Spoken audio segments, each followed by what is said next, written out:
everyone. My name is Giang and I manage ETF listings and market maker relationships at Bats Global Markets, a CBOE company. Thank you everyone for being here today. We'd like to thank Nick and Annie from Capital Link for having us, and thank you to our panelists. Our panel today is on ETF trading and liquidity, which I think will be a really interesting discussion given the inflows that we've seen year to date, massive inflows of close to 300 billion globally, and the fact that ETF trading is continuing to make up a greater and greater percentage of overall US market trading, especially during times of volatility. This percentage can spike to over 40%. So on this panel with me today are a group of experts that truly doesn't need any introduction in their role in the ETF marketplace, but I'd like for them to introduce themselves. So why don't we just start with you, Damon?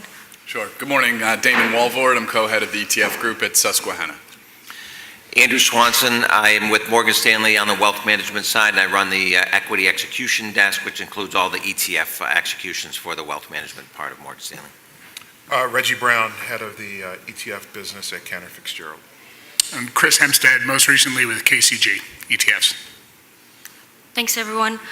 So it's been 2 years since the events of August 24th, 2015, a highly volatile day that really disrupted ETF trading.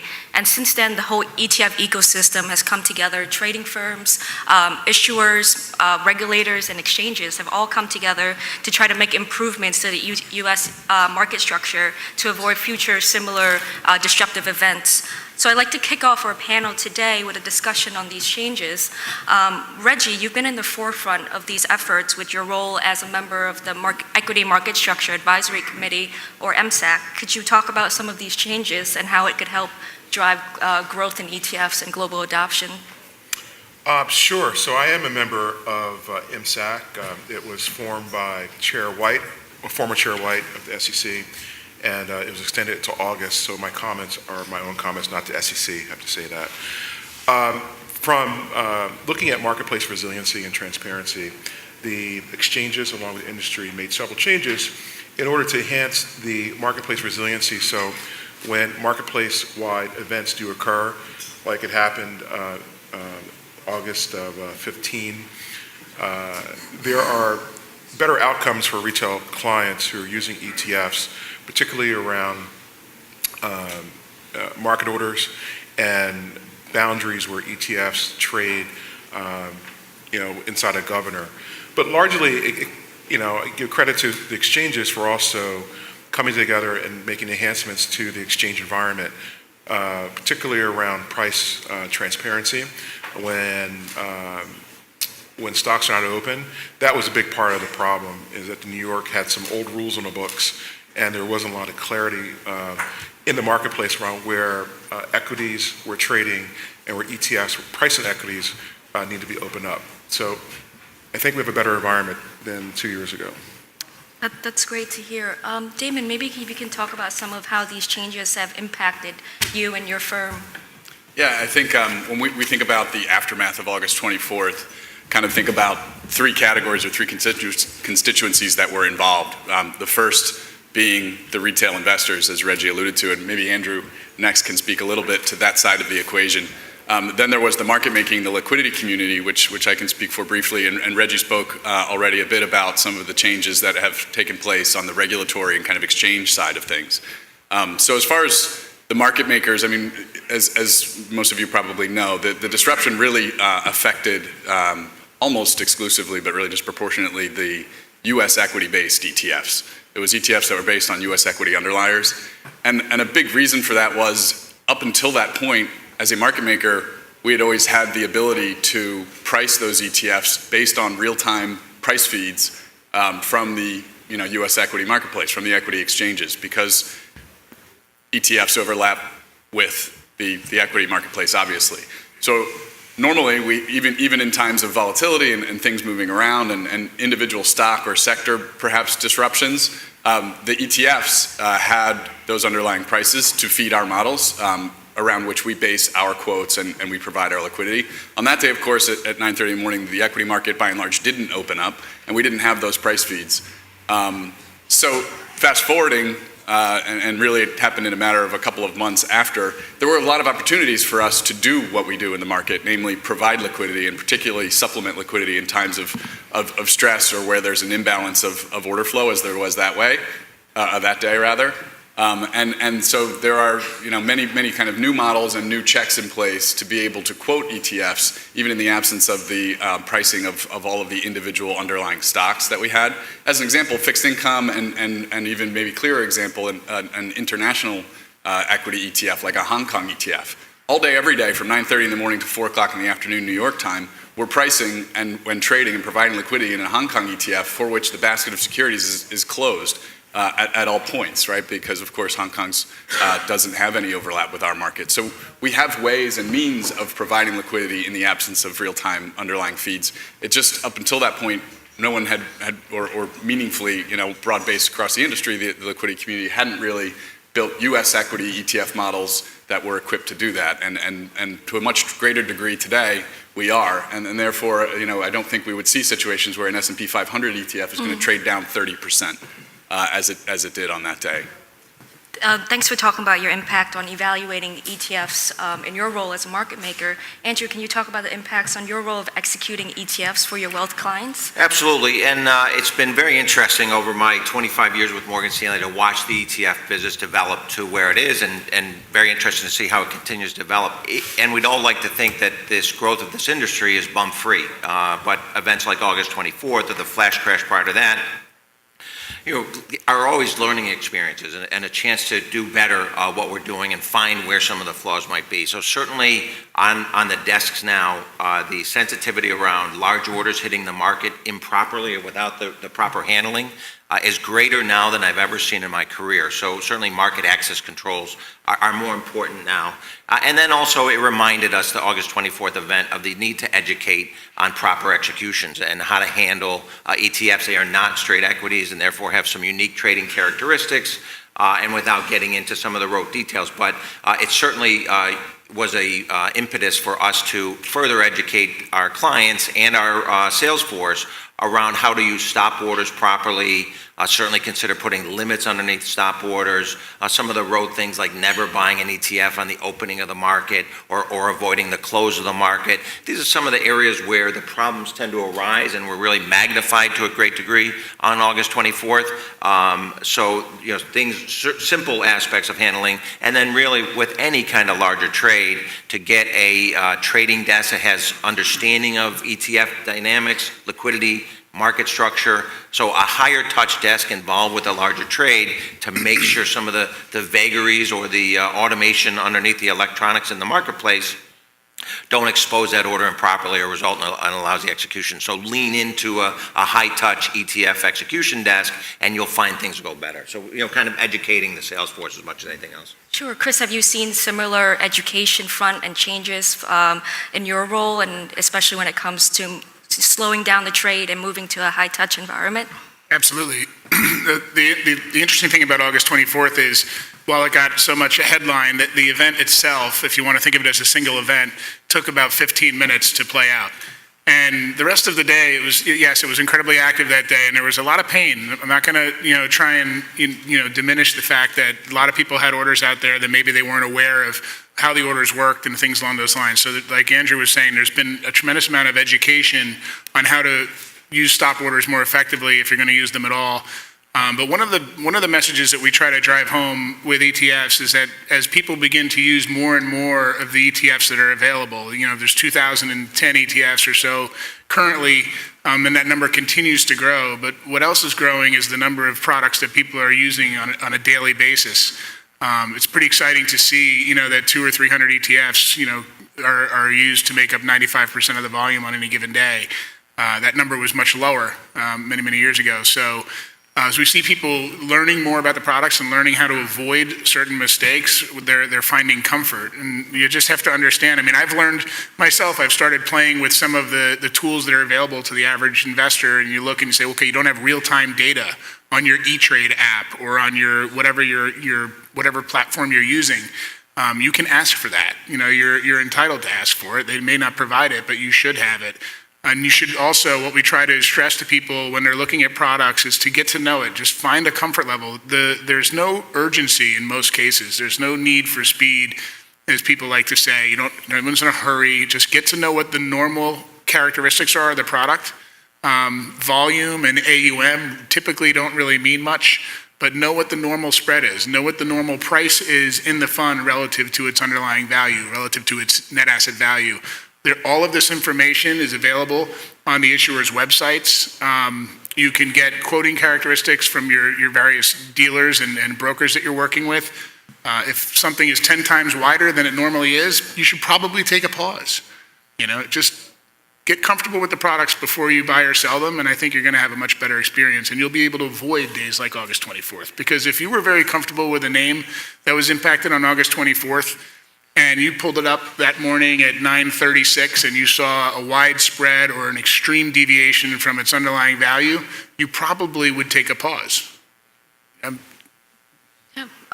In addition to these market structure changes and changes you've made to your systems, there's been a number of regulatory developments, such as the fiduciary rule or the liquidity risk rule in the US, or MiFID II for UCITS in Europe. Andrew, could you talk a little bit about how you think these regulatory developments and the new administration could impact ETFs and ETF trading? I'll be interested to hear my colleagues' comments on that as well. I would just say that the more regulation we can bring, proper regulation, well thought through regulation, the more confidence we can bring to the marketplace is always a positive. And so while the new changes or proposed changes need to be balanced properly and considered, anything that we can do that brings confidence, transparency to the marketplace is ultimately a good thing, and we certainly embrace that. You guys? I have a view. The ETF industry is currently, the assets and managers, $4 trillion globally. And ETF industry is a happy bunch. They're always cheering, always very happy. A lot of rah, rah, rah. I think you always can agree with that. But literally, it's going to 10 trillion. And there are a couple of drivers here. And so you mentioned DOL, the fiduciary rule in the United States, but there's a rule in most every market center. In Canada, passed a relationship rule called CRM2 last July that gave fee transparency in actual Canadian dollars. So you would see your statement, you say that your annual cost for your account is $50,000, and that has caused, one, a lot of fee compression, but also transparency in what is the true cost of investment advice in Canada. In Australia, you have something called Future of Financial Advice, where it's very similar to Canada, where it's very descriptive in the behavior of the advisor to the client and transparency of price, but also cost of investments. And that's also propagating more ETF use. In the UK, you have something called RDR, which basically governed how insurance salesmen who were selling investment advice a couple years ago govern their behavior. So there is a lot of regulatory change that behaves around how investment advisor interacts to its client. That's also forcing ETF use because ETFs are invariably a cheaper vehicle compared to mutual funds. And you have very similar regulations around use of swaps and futures, where the use of futures are now getting more expensive, swaps are getting more expensive, and ETFs are now being categorized as cheapest vehicle to use. So all that is driving assets into the vehicle, and so you can think about it as regulatory behavior change across all participants, forcing ETFs to be categorized as, in a view, as a vehicle of choice because of price. So it sounds like it's a global move to increasing transparency in ETFs, and that's really what's been driving a lot of the growth that we're seeing. Chris, would love to hear your input on what regulatory developments would affect ETFs. I think one of the things that I think MiFID II and a few other driving pressures on the industry is Best X mandates and Best X monitoring. Now, Best X is a very loose term. I know that, by regulatory standards, you can apply a certain, there's a protected market and you're entitled to get, top of book and all of these things. This is trading vernacular. It's often very foreign to the average user of ETFs and ETPs, or any stock for that matter. So best X is hard to define because in order to do it properly, you have to go to the source of who wants it. So the portfolio manager or the decision maker on the investment side is the one who should decide how much money do I need to spend, what am I spending it on, and what am I going to have to move the market, how much am I going to have to move the market to have this investment implemented. That's true. The true definition of best X is, can you get that done, and you can get it done in a fair way. Now, trying to define best X in the coming years as a single recipe I think is going to be a mistake. I think you have to look at low-touch names versus high-touch names. You have to look at stocks versus ETFs. And there's another term that people call one-touch. Not everyone is in a, I need to trade right now mentality. So if you're going to trade over a day or over a week, how do you define best X? And how do you define best X in something like SPY versus a name that trades 100 shares a week? It's a very difficult project. I think that, with Reggie sitting on these committees, it's certainly good because we have a voice from the industry who understands the products very well, who can represent, what we believe is best X, but it's subjective and it's difficult to define, and I think that's going to be a hurdle going forward. Yeah, Damon, are you seeing very similar challenges at Susquehanna and in your role? Yeah, I was really thinking as Reggie was talking earlier, and then as Chris added his comments, what all of this has led to, we have these regulatory changes across the globe pushing people for different reasons more and more towards ETFs. Thinking about it from the liquidity perspective, there's never been a more efficient, a better time to be a user of ETFs than today. As this $4 trillion has been built, there are more and more natural users of ETFs for a variety of reasons. There's more and more shares outstanding to point to a single metric to capture the idea. There's more natural order flow. There's more people expressing different views at any given point in time or within a relatively short period of time. There's sellers and there's buyers who are looking to do whatever it is that they're up to on that particular day or that time. That activity, that natural activity, that kind of primary demand activity attracts other participants to the marketplace. It attracts other liquidity providers. It attracts, virtually every brokerage firm or trading firm on the street in 2017 has some form, some degree of activity in the ETF space. There's of course the high frequency trading, using the term broadly, which often disparaged, but in reality, the high frequency community at large plays kind of the middleman of matching buyers and sellers. And in the absence of two-way, of natural primary demand, that natural order flow of buyers and sellers who are out there, in the absence of that, the HFT guys don't show up, and so they're not there either, kind of plying in the middle. But in the presence of that demand and of all that interest, you have the high frequency that provides a great deal of liquidity in reality on the inside. Not to be relied upon entirely or exclusively, but as an additive element to the liquidity environment, they are a positive. And to be clear, Susquehanna is not strictly speaking a high frequency trading firm, so I'm not speaking for ourselves, but just talking across kind of the liquidity spectrum. So all of that, leads to, we have 2,000 products out there, and people talk about there's a lot of zombies and a lot of products that ought to be put out to pasture. And in fact, in the last year or two, we've seen a lot of that. And there's also been a lot of talk about, there's been 100 or 200 products, or Giang, you probably know the number offhand, that have been shut, that have been shut down in the last couple of years. And people might point to that to say that it's signs of oversaturation or cast that in a negative light. Frankly, it's quite healthy, and if you compare that to the number of mutual funds that have shut down over the last few years, it really pales in comparison.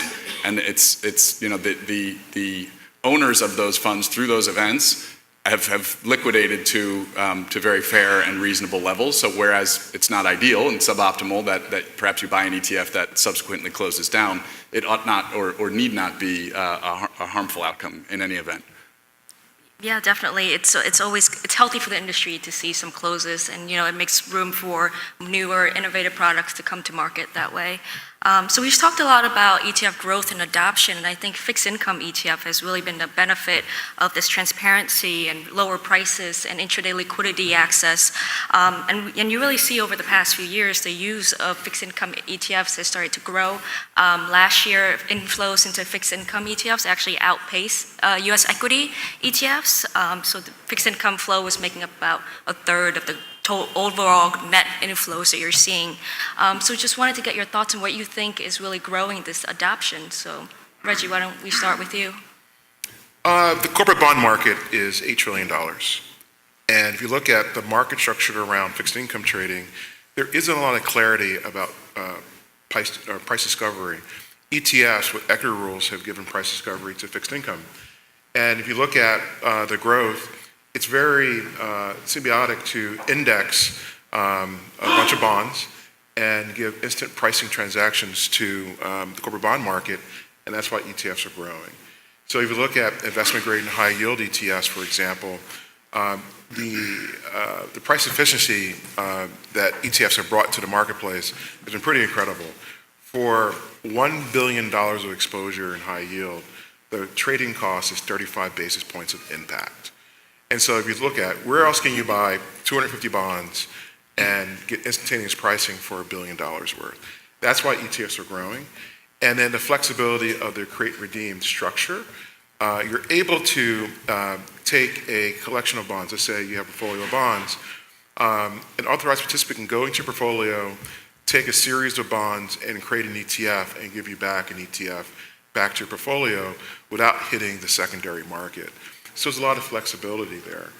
And so there's a lot of conversations around, fixed income market, ETFs, and ETFs are going to be the catalyst when rates rise severely, inflation comes in, everyone's exiting, but it's really about price equilibrium. And over the 25 years in the United States, the ETFs have been here, and 27 in Canada, ETF structure have seen all weather, all cycles, and all market conditions. And the structure is proven to be true, and it just comes down to fixed income, the way that bonds trade. ETFs happen to offer a lens of clarity and transparency. Thank you. Andrew, are you seeing fixed income ETFs being used in a similar way within the wealth management space? So as an equity guy, I would say it's been surprising to me that we haven't adopted more fixed income ETFs across our wealth management client base. And I think one of the things that is slowing that down is there's an ecosystem in the fixed income marketplace, which will be on the wrong side of the equation as ETFs kind of cannibalize that marketplace. So that's a dynamic that is fighting the tape, so to speak, in terms of the way ETFs get adopted by our salespeople. And there's also some other features of individual bonds, monthly coupon payments, things like that, which still make them attractive in the wealth management community. That being said, I don't have any doubt, kind of consistent with Reggie, that while fixed income is earlier in its life cycle in terms of the role ETFs play in that marketplace, it will continue the ETF path to, dominate, but grab a much larger share of the fixed income market is a certainty. So one of the investors' major concern about fixed income ETFs is its liquidity. We've all heard the headlines that bond markets is going to into a liquidity crisis and fixed income ETFs are going to destroy the world. But we know that's really an exaggeration and it's overblown.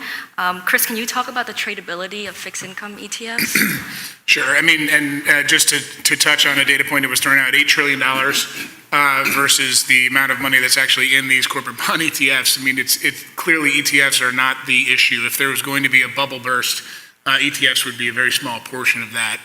In the current, usage, as popular as they are, we do expect they're going to become more popular. Especially, I think a lot of that growth is going to be driven from the insurance space. So liquidity for the new players and for access has been tremendously efficient. As Damon was pointing out, it's been a very good time to get in and out of these products. Reggie mentioned a 30 basis point spread, and I think most of these products that are household names are well within that. Now, again, you have to understand what the prices are on screen relative to the bond market, but you can trust that there's a lot of competition in the ETF market making space that's driving that market to a very efficient level. And in most cases, it's going to be more efficient than what you would otherwise get on your own if you were to go out and try and trade those bonds. One of the things, one of the main drivers of efficiency in ETF market makers' home is access to the bond market in new ways. And so there are some platforms out there that allow the fixed income market makers to access smaller quantities of bonds, not necessarily just like they would access liquidity in a stock or an ETF on screen, but there is this sort of displayed liquidity or this displayed source of bonds and fixed income instruments that they can use to hedge or create and redeem ETFs. Remember, not every trade is going to be $100 billion, or not every trade is going to be $1 billion trade. A lot of these trades are going to be, $1 million or $10 million or $25 million. And when you break that down into what it looks like from a corporate bond perspective, if you have to spread that over 250 bonds, you're not going to get much attention from the institutional fixed income space. They're going to look at you. You're not going to be able to source that kind of liquidity. So there are electronic tools that most people in this room will probably never see, but you should understand that the market making community has access to tools where they can actually go out and source smaller quantities of bonds that would otherwise be ignored. And in doing so, they can make better prices in these ETFs on screen and over the phone. Yeah. Damon, do you agree that fixed income ETFs are truly liquid? And can you just talk a little bit about maybe the implied liquidity of the underlyings? I'd probably be surprise everyone if I were to say no, so I won't surprise everyone. Yes, I do agree. I think an important kind of theme that you may have picked up on across the comments is that the fixed income, the bond world is evolving as we speak. Of course, any market, the equity market, the same could be said, but not to the degree. The equity market is, as it has been for the last decade, by and large, in terms of its structure. It's a fragmented marketplace, but it's interconnected electronically, et cetera. It's very transparent. The bond marketplace 10 years ago was a great deal less transparent, more opaque, and controlled by a handful of maybe a dozen or so of the big bond dealers on Wall Street. And anyone who wanted to transact in bonds basically had to deal with that dealer community and had no other choice but to pay the spreads that they commanded. And not to vilify them, there was good reason for management of risk and whatnot that they, to some degree had to charge the spreads that they did. But for example, in investment grade bonds, today that spread is somewhere on the order of 20 or 30 basis points. Whereas you have LQD, which is one of, if not the biggest asset gatherer this year in ETFs, that trades a penny wide on $100. It's basically a basis point wide. You can put on and take off positions of $1 million, several $1 million. And at a backstop level, if you're moving $100 million or $1 billion, you're going to get liquidity that's reflective of the underlying bond spread, more on the order of 20 to 30 basis points. But because of the flexibility of the creation redemption mechanic, you actually, even on the bigger size trades, can get even better liquidity than is available in that underlying bond space. But the underlying bond market itself, as Chris was speaking of, it's evolving. There are more electronic tools out there. There's more transparency available. There's more what's called all-to-all trading between participants, and it's becoming less of this dealer-controlled market with those big wide spreads. And ETFs have been a big part of arguably driving that evolution and certainly playing a part in that evolution. And what has resulted is not only can retail investors now get bond exposure much more easily than in the past to big bond indices at very tight spreads, a basis point for a retail size trade. Also in all ETF portfolios managed on behalf of retail clients by RIAs or by some of the big brokerage firms who have their own all ETF models are able to get their fixed income exposures through these very efficient vehicles. Now we're seeing increasingly true bond managers, bond managers who historically have run all bond portfolios, they're beginning to adopt ETFs in their own usage and in their own portfolios for reasons of the benefits of the liquidity and the pricing that we've talked about. And it's that big shift and that big adoption that's going to be driving, or that is driving, a lot of the big asset movement into fixed income ETFs. And Chris mentioned insurance companies as being kind of falling under that same category. We believe that disproportionately fixed income assets will lead us from $4 trillion to $10 trillion as that continues to develop. Giang, Yeah. I would just add to that. So Morgan Stanley Wealth Management, we trade every ETF for all kinds of sizes. We have all kinds of clients all over the place. I've had the advantage of dealing with all these gentlemen executing all types of ETFs and all the different asset classes, and I can tell you there's abundant liquidity in the fixed income space as there is in the equity space and the other segments of the marketplace. So really ETF liquidity, at least on the wealth management front, is not a challenge at all for fixed income. There's abundant liquidity as long as you're dealing with the right people and being thoughtful about the way you're accessing that liquidity. Yeah, well, thank you for sharing that insight on fixed income ETF trading. I guess I'll take a pause right now to see if there's any questions in the audience. Yeah. Do you have the mic? Yeah.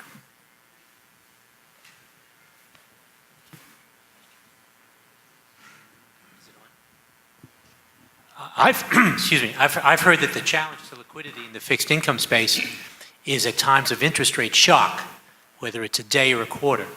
And you've all spoken to the ebb and flow of the market and not necessarily to a shock to interest rates. How do you mitigate against that? How do you use that into your portfolios? I'll jump in quickly. I'm sure others will have something to say. If there is an interest rate shock, the fixed income market will suffer, will be affected. And ETFs will be included in that, but there's no reason to believe, given the mechanics of how ETFs work, that they're going to be, that they're going to implode themselves, nor that their existence and usage will cause implosion in the market. I think we've seen a few tests of shocks, a few very stressful points. There was the taper tantrum a couple of summers ago. There was when oil went from, was it near 100 down to $30 in late, I think it was Q4 of 2015. Both of those, the oil more so affecting the high yield space, but of course the taper tantrum event that affected fixed income broadly.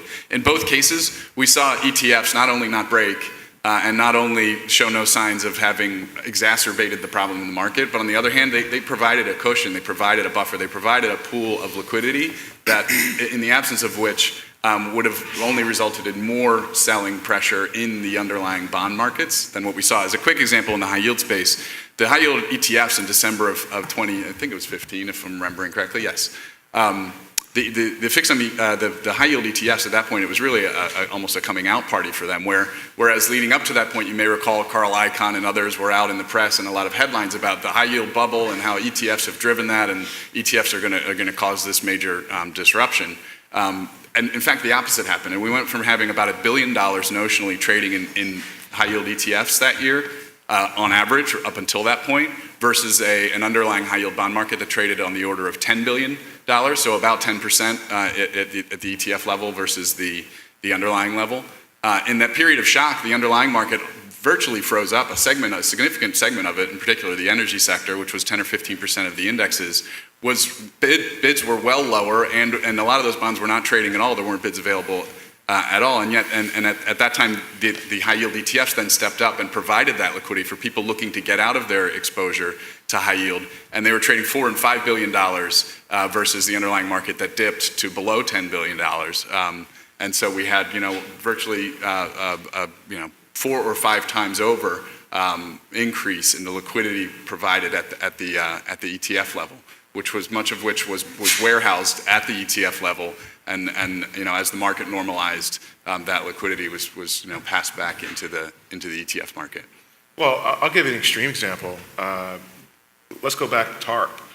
We made a market in a 7 to 10 year credit ETF the night before the Senate vote on TARP, and the credit markets froze, and literally froze.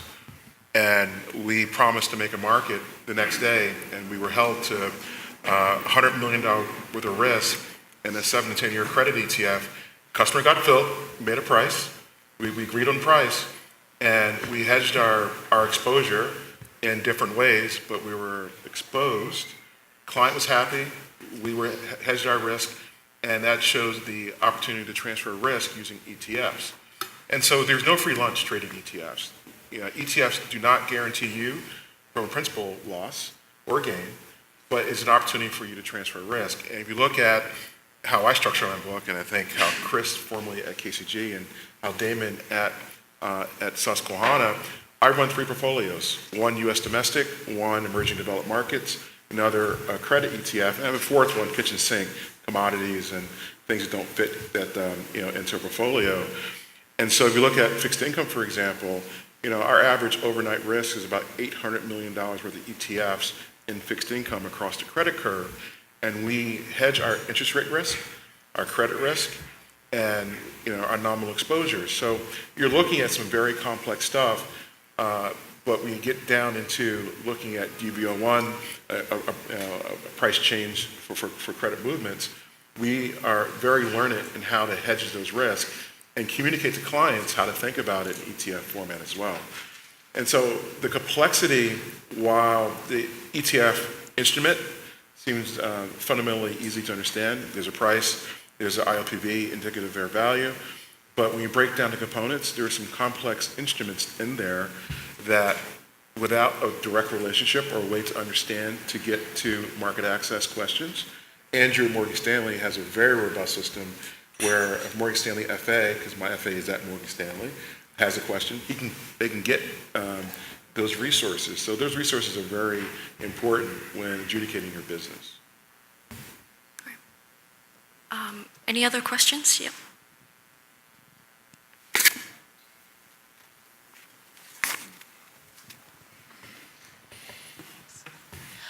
This question is for Reggie. This is an extremely broad question, but I'm wondering if in your domestic U.S. portfolio, with regard to bid and ask, is there an hour in the day that favors the buyer? Is there an hour in the day that favors the seller? As far as U.S. Equities, a style box, for example, the efficiency in U.S. equities is pretty robust. I would advise folks to avoid the open, because that's where you have the most inefficient price transparency, where stocks opening up and formation of capital, and you want to tend to midday. But generally, most mutual fund managers are benchmarked to the close, so majority of the trading happens in the day these days. But if you're looking at best time to trade, and my colleagues, we all have the same approach, you want to trade when that asset class is most liquid, most transparent. And so trading in a commodity ETF, definitely want to trade before the futures or the underlying asset class closes. If you're trading in a US ETF based on international holdings, you want to look at, especially Europe, you want to trade early in the morning because Europe's still open, but you're still getting the best opportunity for liquidity because the marketplace is tightly correlated to other instruments that have available for hedging, futures, ADRs, currencies. And so there isn't necessarily a time to avoid the marketplace, except for the open. You think you want to just approach it in a way that always be in control, always use live in order, have a very good idea about how the characteristics, and Chris talked about this earlier, of the asset trades. And so you're always inside of the characteristics, you're not trading outside of it. And we look at, I had a client who wanted to trade coffee, cocoa, hogs. Actually, the client's in jail. So That's a story for another time, Red. that client was in Texas managing money, and he's in jail now. But he was trading from Texas into Europe, trading cotton, coffee, cocoa, and I said, look, you want to trade it during U.S. hours when that commodity is most liquid. So having that lens is very important, in my opinion. I think it depends on the size of the trade too, right, Reggie? I mean, if you're talking about you're trading in odd lots or you're trading a few hundred shares, it's really less of a difference, and there's adequate liquidity at the U.S. ETF market secondary level that you're going to get, and by and large, you get a reasonable price. Don't use market orders, of course. We would all, I think, agree that using a limit order at or near the spread is your best bet for getting that liquidity. But if you're talking about a trade of $500 million or so, or $100 million, depending on the underlying, then you really want to be attentive to what's happening at the underlying level and what is the ability of the liquidity provider to tap the liquidity at that underlying level. The other thing I would add there is if the the investment is coming as a result of a model, if people are following models or ETF models which are widely subscribed to, These clearly, among the market-making community, and I'll speak for these guys, this is a fairly known event, fairly quickly in the marketplace.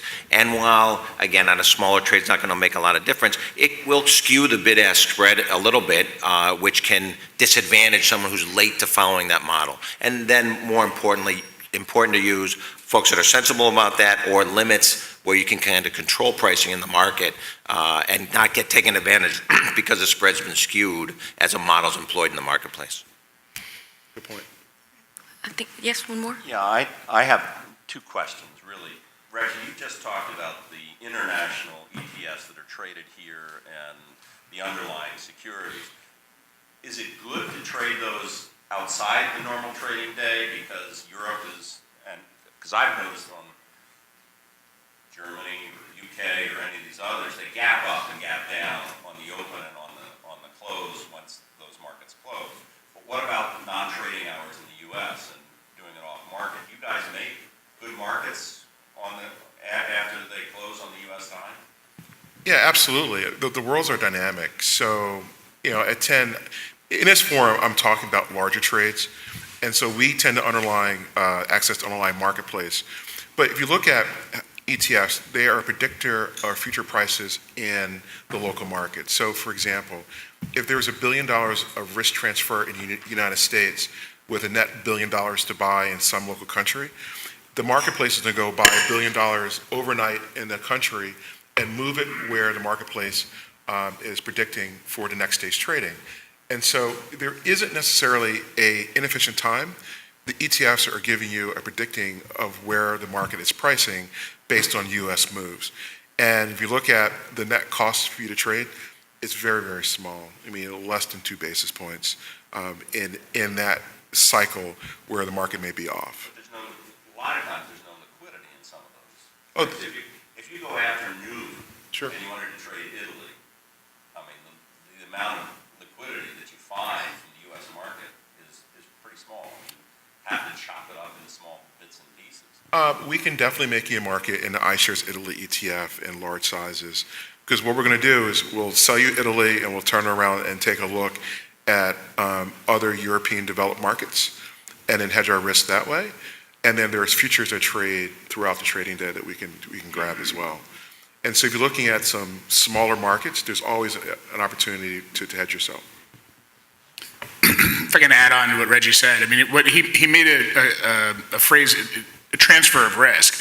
I mean, just like anything, there's a lot less transfer of risk if you were to trade Italy at 9 a.m., or 8 a.m. in the U.S. because his traders have access to that underlying market. So they almost have a perfect hedge. It's not much different if someone comes to us at 4:15 in the afternoon and says, oh my gosh, I have to buy the S&P Consumer Staples ETF. I missed the close. Would you be willing to sell me some? Well, I mean, I think most of our desks would say, yeah, sure, we can do that. And assuming we didn't even have access to futures, what we're really doing is saying, I'll commit to you on the Consumer Staples Index, and the earliest time I'm going to be able to start collapsing that is going to be 9:30 tomorrow morning. So I've got that much market risk that I have to price into the trade. So if you think of how they trade swaps and how they price swaps, it's just a sort of an insurance buffer that we're providing. But I think what Damon was alluding to earlier is that buffer that the market making community is charging for that transfer of risk is very, very low. And I think in almost all cases, it's lower than what you would otherwise get on your own. It's just about, finding the opportune time. And then to follow on to your second question about looking at the screens at 12 noon and not seeing the depth of liquidity that you want, I'm assuming that that's because you're trading electronically and you're not trading over the phone. So that Andrew, is going to field bigger calls and bigger trades, and Reggie's saying to block trades. You may not have to break up your 10,000 share order or your 5,000 share order into a whole bunch of small lots to try to source liquidity. I know that we all talk about big blocks of 25 million and 100 million and $1 billion.